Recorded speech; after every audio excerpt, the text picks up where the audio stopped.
Good morning from Singapore.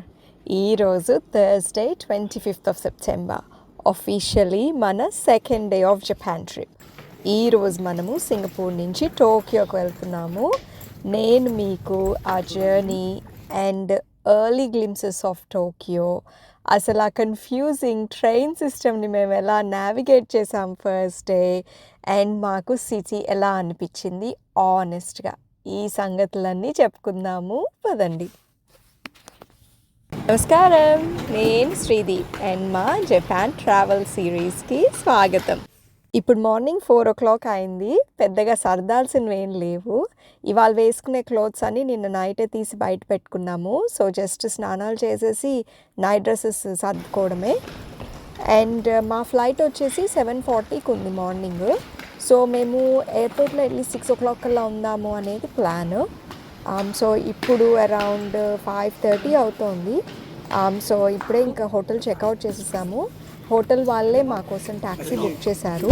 అసలు taxi నడిపే ఆయన ఎంత ఫ్రెండ్లీగా ఉన్నారో అసలు. నేను ఆయన్ని ఈ లైటింగ్ అంతా ఏంటి అని అడిగాను. సో ఆయన ఏం చెప్పారంటే యాక్చువల్గా సింగపూర్ 60 years ఆఫ్ ఇండిపెండెన్స్ని సెలబ్రేట్ చేసుకుంటోందిట. సో అందుకనే మొత్తం అంతా డెకరేట్ చేశారట. నాకు ఆయనతో మాట్లాడుతుంటే నాకేమనిపించిందంటే, నాకు ట్రావెల్ చేయడం ఎందుకు ఇంత ఇష్టం అని అనిపించింది. నాకు కథలు తెలుసుకోవడం చాలా ఇష్టం. సింగపూర్ ఇండిపెండెన్స్ స్టోరీ నాకు ఆయన చెప్తూ ఉన్నారు. వాళ్ళందరూ ఎంత ప్రైడ్గా ఫీల్ అవుతున్నారు, ఆ ఫ్రీడమ్ స్ట్రగుల్స్ ఎలా ఉన్నాయి, వాళ్ళు ఇండిపెండెన్స్కి ముందు తర్వాత వాళ్ళ కంట్రీ ఏ విధంగా మారింది, ఇంకా ఎన్ని విధాలుగా బెటర్ అవ్వడానికి ఎలా ట్రై చేస్తున్నారు, అండ్ ఆయన పర్సనల్ స్టోరీ, ఆయన ఫ్యామిలీ స్టోరీ, ఇవన్నీ కూడా మాకు చెప్పారు. అసలు ఎంత అమేజింగ్గా అనిపించిందో. అసలు ఆల్రెడీ డే స్టార్ట్ కాకముందే నాకు సింగపూర్ గురించి ఇన్నేళ్లలో తెలియని ఎన్నో విషయాలు ఒక లోకల్ పర్సన్ ద్వారా తెలిసాయి. ఇందుకేనండి నాకు ట్రావెలింగ్ అంటే చాలా ఇష్టం. ప్రతి కంట్రీకి ఓ స్టోరీ ఉంటుంది, మనం కలిసే ప్రతి మనిషికి ఓ స్టోరీ ఉంటుంది. ఇలాంటి స్టోరీసే ట్రావెల్ని మరింతగా ఎక్స్పీరియన్స్ చేసేటట్టు చేస్తాయి. అలా కబుర్లు చెప్పుకుంటూ చాంగి ఎయిర్పోర్ట్కి ఓ 15 minutesలో వచ్చేసాము. అండ్ ఇప్పుడు డిపార్చర్ గేట్కి వెళ్దాం అనుకుంటున్నాము. ఇవాళ మేము తెలుసుకున్న ఇంకో కొత్త విషయం ఏంటి అంటే, మా బోర్డింగ్ పాసెస్ యాక్చువల్గా ఇన్వాలిడ్ అయిపోయాయి అన్నమాట. సో మేము మళ్ళీ సింగపూర్ ఎయిర్లైన్స్ కౌంటర్కి వెళ్ళి కొత్త బోర్డింగ్ పాసెస్ తీసుకోవాలి. అంటే మాకు తెలియలేదు 24 hours అంటే డేట్ మారిపోతే మనకి అడ్లైడ్లో ఇచ్చిన బోర్డింగ్ పాసెస్ వ్యాలిడ్గా ఉండవుట.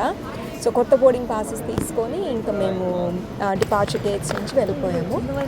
ఆ తర్వాత ఇంకా పిల్లలు ఆకలి అన్నారు. సో ఇంకేముంది, మళ్ళీ మెక్డొనాల్డ్స్లో కొంచెం బ్రేక్ఫాస్ట్ తినేసి ఇంకా గేట్స్ వైపు వెళ్ళిపోయాము. ఇంకా బోర్డింగ్ గేట్స్కి వెళ్ళిపోయాము. బోర్డింగ్ గేట్స్ మేము వెళ్ళేసరికి బోర్డింగ్ స్టార్ట్ అయిపోయింది. ఇంకా కూర్చొని ఇంకా టేక్ ఆఫ్కి రెడీ అయిపోతున్నాము. Singapore Airlines SQ632 bound for Tokyo Haneda. Flight time to Tokyo Haneda this morning will take us approximately 6 hours and 45 minutes. ఈసారి మీల్స్ మాత్రం సూపర్గా ఉన్నాయి. పిల్లలు ఇన్ ఫ్లైట్ ఆర్డర్ చేశారు, నేనేమో వెజిటేరియన్ మీల్ తీసుకున్నాను. వెజిటేరియన్ మీల్లో palak paneer and rice and curry అవి ఇచ్చారు. చాలా టేస్టీగా ఉన్నాయి. నేనైతే మొత్తం ఫినిష్ చేశాను, బాగా ఆకలి వేసింది. అండ్ అలా చూస్తూనే టోక్యోలో ల్యాండ్ అయిపోయాము. అసలు టోక్యో ఎయిర్పోర్ట్లో దిగి లోపలికి ఎంటర్ అవ్వగానే నాకు ఒక చిన్న కల్చర్ షాక్లో అనిపించింది. నేను అసలు ఎప్పుడూ ఇమిగ్రేషన్ ఇంత పెద్ద లైన్ ఉండడం నేనైతే నా లైఫ్లో ఎప్పుడు చూడలేదు. అండ్ చాలా బిజీగా ఉండింది. అంటే విజిటర్స్కి వేరే సపరేట్ లైన్ ఇచ్చారు, ప్లస్ ఆన్లైన్ చెక్-ఇన్ చేసిన వాళ్ళకి ఇంకో లైన్ ఉంది.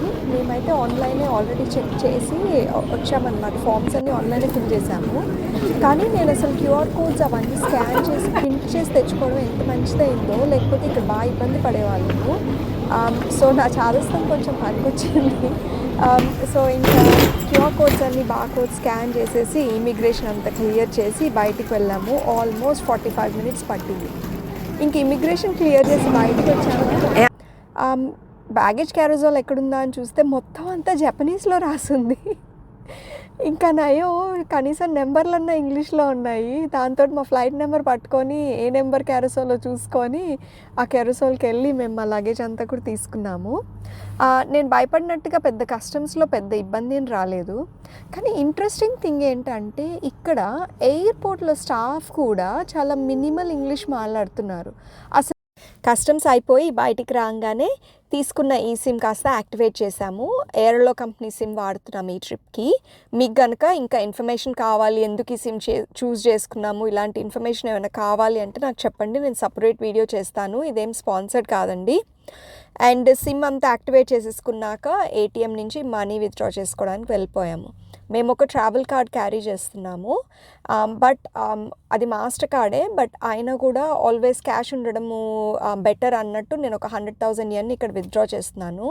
మనకి చాలా టైం చాలా షార్ట్గా ఉంది. ఎందుకంటే మేము 7 కల్లా మేము ఇంకో చోటికి వెళ్ళాలి. అక్కడికి రేపటికి కావాల్సిన పాసెస్ కూడా పికప్ చేసుకోవాలి ట్రైన్ స్టేషన్లో.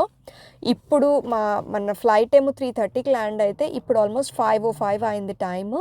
మేము ఇంకా ఎయిర్పోర్ట్లోనే ఉన్నాము. ఇంకా ఇక్కడ మెట్రో కార్డ్స్ ఇలాంటివన్నీ తీసుకొని వెళ్ళాల్సినవి ఉన్నాయి. సో ఇక్కడ మనకి మెట్రో కార్డ్ ఉన్నట్టుగానే ఇక్కడ ట్రావెల్ మెట్రో కార్డ్స్ డిఫరెంట్వి ఉంటాయి. మేమైతే వెల్కమ్ సుయికా చూస్ చేసుకున్నాము. మీకు if you want more information నాకు చెప్తే నేను వేరే వీడియోలో నేను రీజన్స్ ఎందుకు ఏంటి అవన్నీ చెప్తాను. సో ఇక్కడ ఈ వెల్కమ్ సుయికా ఆటోమేటిక్ మెషిన్స్లోనే మనము కార్డ్ తీసుకోవాలి. మా ట్రావెల్ కార్డు పేమెంట్కి పని చేయలేదు. సో అందుకే నేను క్యాష్ ఇన్సర్ట్ చేశాను. ఇందుకే నేను ఎప్పుడూ ఒక బ్యాకప్ పెట్టుకొని ఉంటాను. అబవ్ 12 years పిల్లలకి అడల్ట్ కార్డే తీసుకోవాలి. సో అందుకని మేము 3 అడల్ట్ కార్డ్స్ ఒక చైల్డ్ కార్డు తీసుకున్నాము. ఇంకా ఇవి తీసుకొని నెక్స్ట్ ట్రైన్ కోసం వెళ్ళాలి. అసలు ట్రైన్ స్టేషన్ ఎంత కన్ఫ్యూజింగ్గా ఉండిందంటే ట్రైన్ లాస్ట్ స్టాప్ ఏంటి అనేది తెలుసుకోవాల్సింది. నేను అది చూసుకోలేదు. అంటే అక్కడ ట్రైన్ పేర్లు అవన్నీ టైమింగ్స్ అన్నీ వస్తున్నాయి. ఎన్ని ట్రైన్స్ వెళ్తున్నాయంటే అసలు నాకు తెలియలేదు. అసలు ఏ ట్రైన్ అంటే అదే టైంకి మేము వెళ్ళాల్సిన టైంకి 3-4 ట్రైన్స్ చూపిస్తోంది. అసలు అక్కడ మా కన్ఫ్యూజింగ్ మొహాలు చూసి ఒక ఆయనకు పాపం జాలేసినట్టుంది. అంటే మేము టోక్యోలో అసాకుసా అనే సిటీలో స్టే చేస్తున్నాము. సో ఇప్పటికి వెళ్ళేది అక్కడికే అనమాట. అయితే ఆయనకి చెప్పాము ఇలా అసాకుసా వెళ్తున్నాము అంటే ఆయన నాతో పాటు రండి, మీరు కరెక్ట్ ప్లాట్ఫామ్లోనే ఉన్నారు, కరెక్ట్ ట్రైనే, నేను ఎక్కే ట్రైన్ ఎక్కితే కనుక ఆ ట్రైన్ అసాకుసాకు వెళ్తుంది అని చెప్పారు. ఆయన పుణ్యం అని ఆ ట్రైన్ కరెక్ట్ టైంకి ఎక్కేసాము. అసలు ఇంకా ట్రైన్ ఎక్కాక అది ఇంకొక స్టోరీ. అసలు ఎంత కిక్కిరిసిపోయిందంటే ట్రైన్, మా పిల్లలు అయితే అసలు చాలా అప్సెట్ అయిపోయారు. అంటే వాళ్ళు ఎప్పుడూ అలా ఒక క్రౌడెడ్ ట్రైన్ ఎప్పుడు చూడలేదన్నమాట. అసలు ఇలా బంపర్ టు బంపర్ ఇలా అందరం తగులుతూ నుంచున్నాము. అందులో మా సూట్ కేసులు, హ్యాండ్ లగేజ్లు ప్లస్ మళ్ళీ ఇంకొక హ్యాండ్ బ్యాగు, ఇవన్నీ ఇంత సామాన్తోటి 35 minutes ట్రైన్ జర్నీ. మేము 35 minutes నుంచొని అలానే ట్రావెల్ చేసాము. ఎక్కడ ట్రైన్లో ఇంకా మనుషులు ఎక్కుతూనే ఉన్నారు. యాక్చువల్గా అంత టైట్గా ఉన్నా కూడా. నేను మీకు చెప్పాను కదా, ట్రైన్ స్టేషన్లో ఎస్కలేటర్స్ లిఫ్ట్స్ లేకపోతే ఇబ్బంది, అందుకే ట్రావెల్ లైట్గా ప్యాక్ చేసుకుంటున్నామని. అసలు అసాకుసా స్టేషన్లో దిగంగానే మొత్తం మెట్లే, ఒక లిఫ్ట్ లేదు, ఒక ఎస్కలేటర్ లేదు, ఏం లేదు. ఇంకా పాపం మా వారే ఆ సూట్ కేసులు, పెద్ద సూట్ కేసులు అన్నీ ఆయన మోసారు. ఇంకా చిన్నవి నేను పిల్లలు కలిసి తీసుకొని వెళ్ళాము.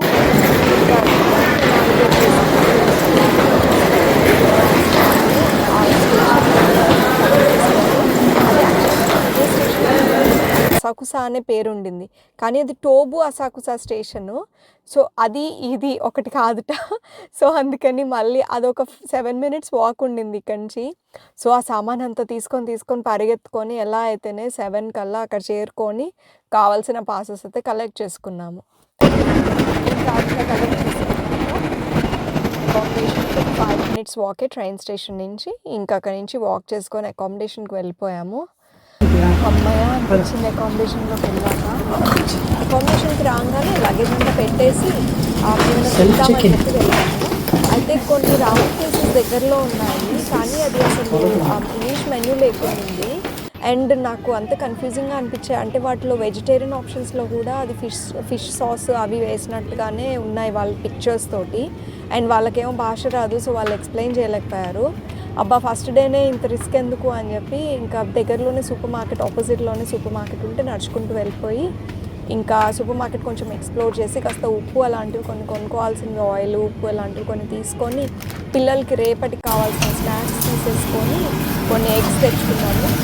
నేను తెచ్చుకున్న ఐటమ్స్ ఉన్నాయి కదా, సో ఇంకా స్టవ్ ఆన్ చేసేసుకొని కాస్త రైస్ పెట్టేసుకొని ఆమ్లెట్స్ వేసేసుకొని పెరుగు డబ్బా కూడా తెచ్చుకున్నాను. సో ఇంకా పెరుగు, ఆమ్లెట్స్ అండ్ రైస్ తోటి ఇంకా అలా కానిచ్చేసాము ఇవాళకి. ఇంకా అలా కాస్త కష్టంగా కొంచెం ఇష్టంగా డే 2 జపాన్ ట్రిప్ ముగిసింది. ఇంక